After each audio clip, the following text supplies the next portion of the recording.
now give the floor to Maria.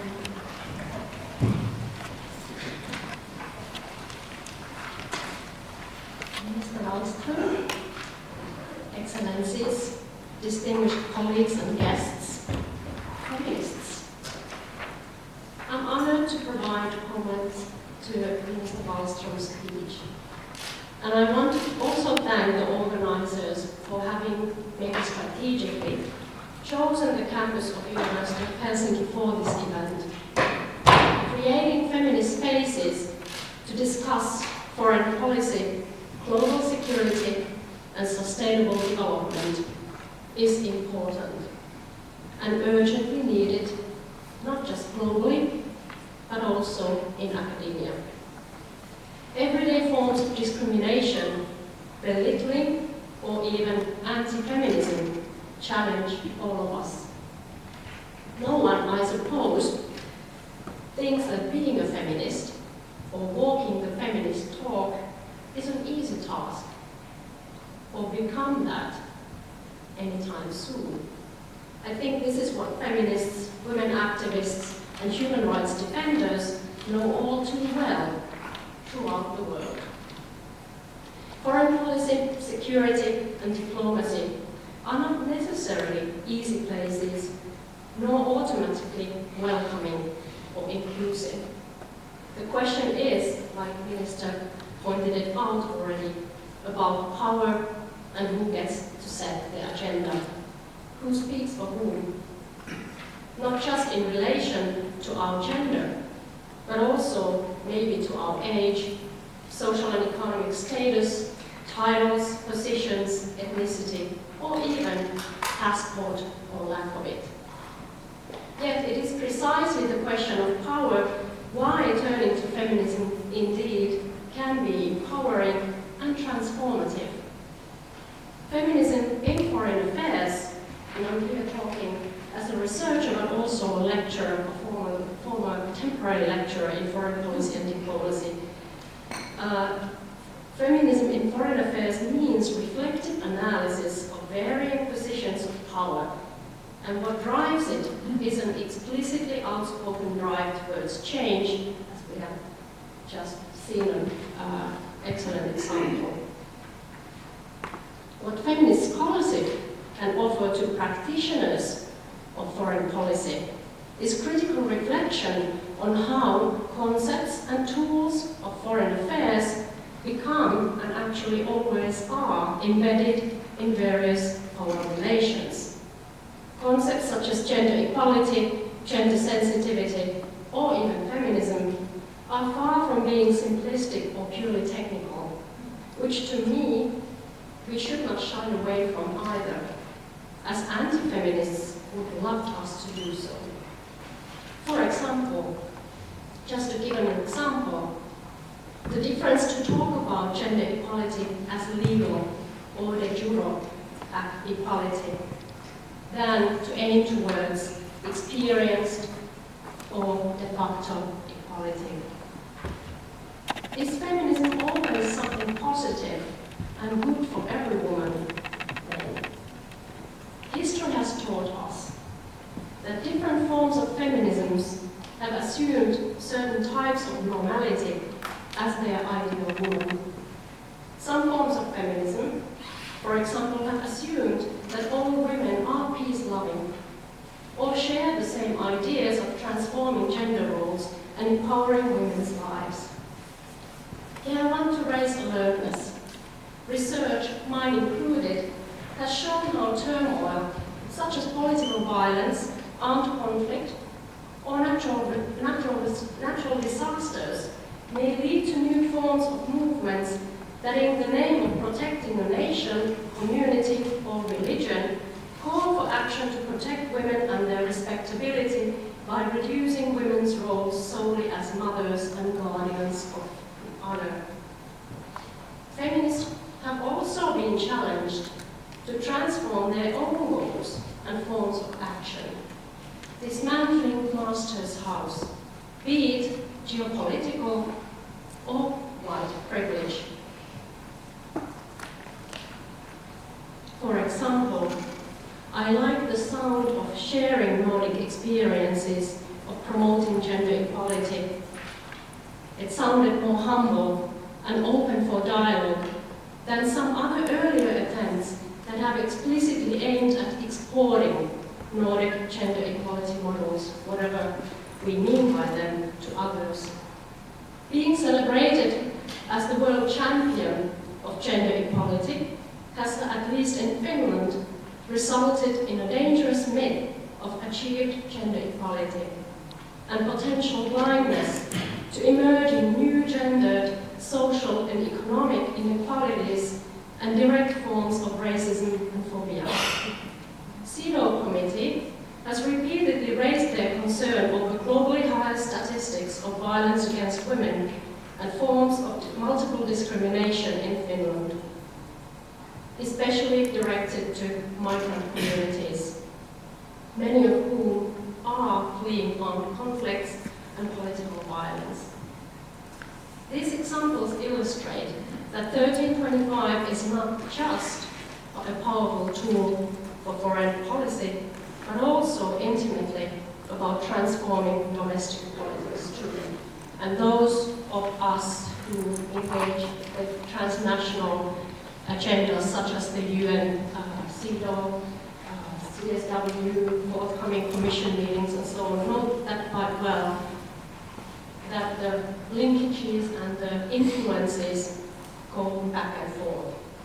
Finland would not have law on gender equality without CEDAW. How does one define what successful peace is then? Whereas the mainstream theories, and as we have already heard this, mainstream theories and maybe practitioners of security, conflicts and international relations focus on the stability and security of the states, maybe looking at successes of temporary bound missions and operations.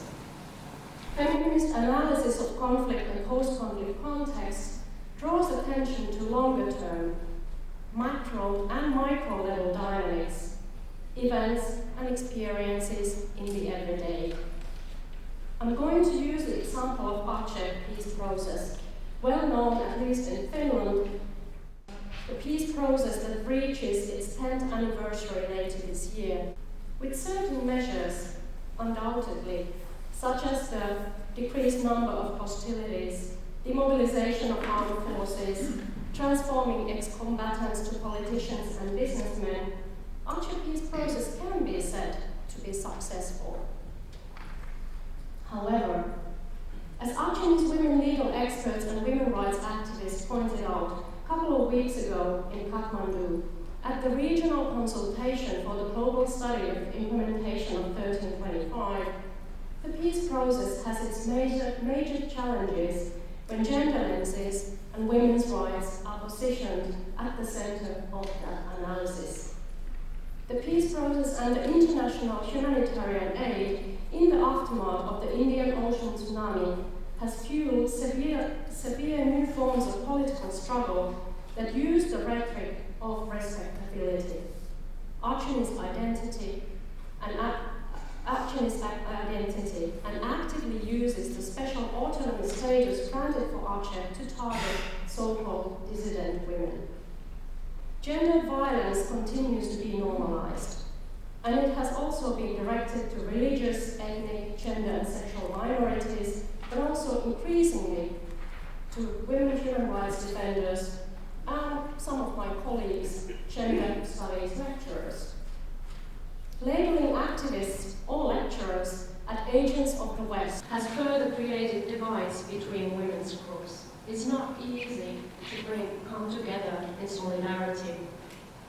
Yet far from being passive victims or being driven by any outside forces, Achinese women's organizations and Islamic feminist scholars locally have fought for decades for their right to be included in the legal debates, setting political agenda, and providing holistic perspective to tackle multiple forms of insecurity, physical, political, economical, and also related to their environmental security, vis-à-vis natural hazards and climate change.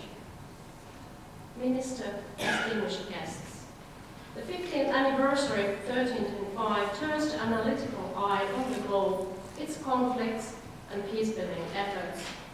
1325 and the consequent 6 other resolutions offer a comprehensive map a way forward. But as the Security Council has acknowledged, women will remain in the margins of the peace processes and efforts to sustain peace if no firm action and significant inputs are taken. This means tackling root causes of the conflicts that often relate to global political economy, persisting inequalities and oppressive systems, domestically and internationally. And finally, to succeed, feminist foreign policy requires to invest in research and teaching. Yet situation for feminist scholars at academic campuses is not an easy one.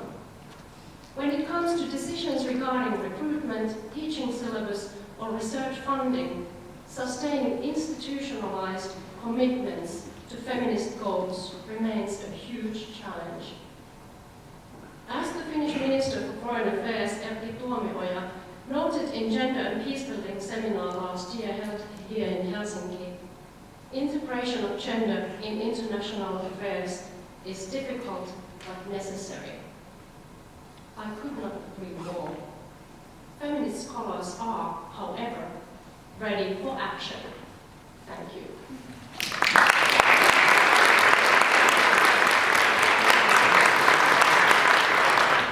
Thank you very much, Mariana. Now we have a bit of time for questions from the audience. Who would like to start? And there is a microphone. Please, gentlemen, there.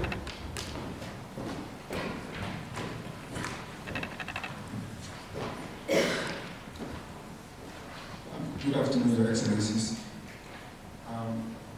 There has been a lot of cooperation among the Nordic countries in many spheres, but I realize that there seems to be no joint Nordic profile on issues of mediation, and I am glad to hear that now there's the willingness to collaborate in that regard. Now, back to my main issue.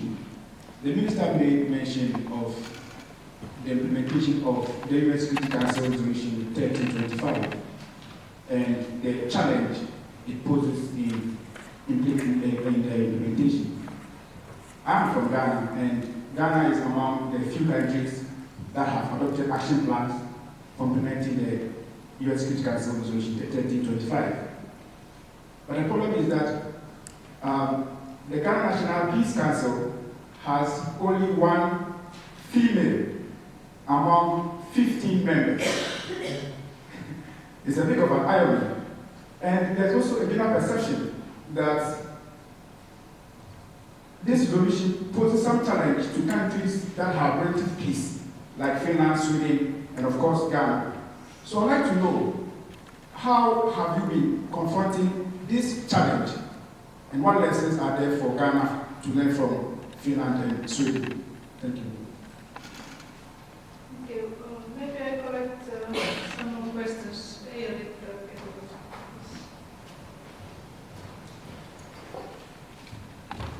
My name is Anja Riitta-Ketokoski, and I have had the pleasure of working with Margot for a long time. I was happy enough to be in Sweden and to be dealing with Western and Southern Sweden. And I said when I started, I will do it as if women existed. And that was a good method for diplomacy. So now that we finally have a first feminist Minister for Foreign Affairs, it seems like a gift to me after 45 years in the Foreign Service. So thank you for coming and spreading the news in Finland. And all you said, of course, is very serious. And jiggling, I think, has difficulties in Finland to stop, because we have this problem that we don't have a problem, which is a Nordic feature sometimes. So I would just express my happiness about you being here today, and I hope all the best, and as much cooperation with other countries. We will all think of you if you don't come to New York next week when the Beijing +20 is celebrated. At least I will give the message from here. Thank you. Thank you. One more question and then I will give the floor to Mr. Okay. Good question about the My name is Lena Arvonis. I work for the OSCE Special Monitoring Mission in Ukraine. And thank you very much for your words, Minister. I think they're extremely accurate, and this is not my first peace mission, and unfortunately I see the same problems coming over again. And I was wondering, what you said about, well, okay, Finland and Sweden being again in this mission, the ones that are putting forward women as monitors, yet again in this mission we see that senior management do not have any women. And I'm wondering, how could we tackle this problem of getting access to those senior management meetings in the missions, where actually in the everyday practice the important decisions are being made? Because we have on the one hand the higher level, the speeches, where it is said how important it is to have women and include gender perspective. And then we have the lower level, yes, we put more female monitors in the field. These are both important, but the middle part is somehow missing. So I was wondering, could we, and perhaps through what Dr. Jarvola suggested for feminist research, to try to pinpoint where the issues are and find solutions. I think this would be something for Finland and Sweden to work together. Thank you. I take one more question from parliamentary. So my name is Elizabeth Naukli and I'm a member of the Finnish Parliament. I'm the only immigrant from Värmland, by the way. But I would like to ask you about the respect for the CEDAW Convention. There's a lot of discussions and research being done on this. We've had a researcher here who wrote a report who said that Finland is considerably well respecting CEDAW. As this conflict is not, as it escalates and is getting worse. So we just want to make sure that other EU countries in particular are also among those welcoming refugees and trying to help to solve the problem. Unfortunately, I will not be in New York next week. I will be elsewhere, and I will be in Cairo and other places. But this is again an important meeting to make sure that we look at where do we stand, how can we improve our work, and it will continue to be an important platform for action. I'm so happy that you confirmed, and thank you for everything you're doing, because under enormously difficult circumstances with too few resources, and maybe with a mandate that you wish had been more ambitious, you are really working wonders, and you are very, very important. I understand how frustrating this can be, and this is exactly what we are looking into now. Can we, the countries who support OSCE and the monitoring and the work that you are doing, can we help in making sure that at all levels they understand that this is where you cannot pretend that protecting civilians means also women naturally. You have to use that kind of gender lens when we look at it. You have to ask, so where do women go? What kind of protection do they need, or children? And I think you have pointed to something very important. How do we concretely take that message out? How do we help, maybe train and educate those that are also higher up on the ladder, and also those who give orders and manage these missions? So I think this is exactly what we're trying to do now, to translate this into something practical in the situation of Ukraine. So that we can just say thank you with fullest respect. And so all the way from Värmland, being placed here, I feel much safer already. But if ever I would have felt unsafe. I think you're right in that the respect also for the convention and referring to the convention is important. We do it mostly with other countries. Maybe we don't look around in the EU context or with other European countries, but we ought to refer to it more often openly and also remind what exactly is in the convention. And I think, unfortunately, so many years after 1325 was passed, so many years after the action plan, Beijing action plan, it seems we are sliding backwards. And I think that any discussion of having another meeting at the global level could mean that we lose ground, that we lose some of the things that are already hard fought and won. So I think we have to be much more tactical probably as well as strategical in thinking about the future. But you're right, to refer to it and to mention also that the convention is very important. And if they're giggling, think of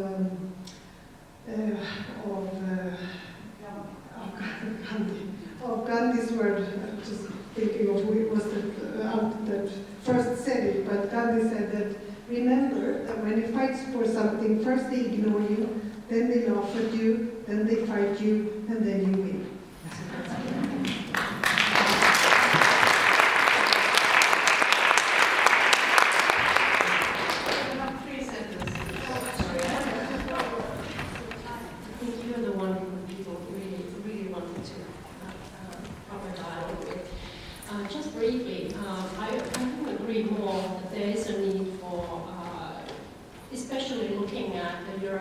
European missions. A few years ago, there was an attempt by me and some other colleagues to start studying the mission culture of the European civilian crisis missions. Now, I'd say partly the challenge is that although they are called civilian missions, the culture of the missions is a mixture of military, ex-military personnel entering to civilian missions and so on. As an ethnographer, I'd love to get an access to a mission, but we all know how difficult that is. And in fact, that was the reason why I dropped ESDP mission to Aceh, as there was literally no way accessing the material that would have been most crucial for such kind of analysis. But maybe there's a way. Thank you very much, Mariana, and thank you, Minister. I now close this very interesting lecture, and I hope that you all can keep these valuable thoughts and ideas in mind that we will work for feminist foreign policy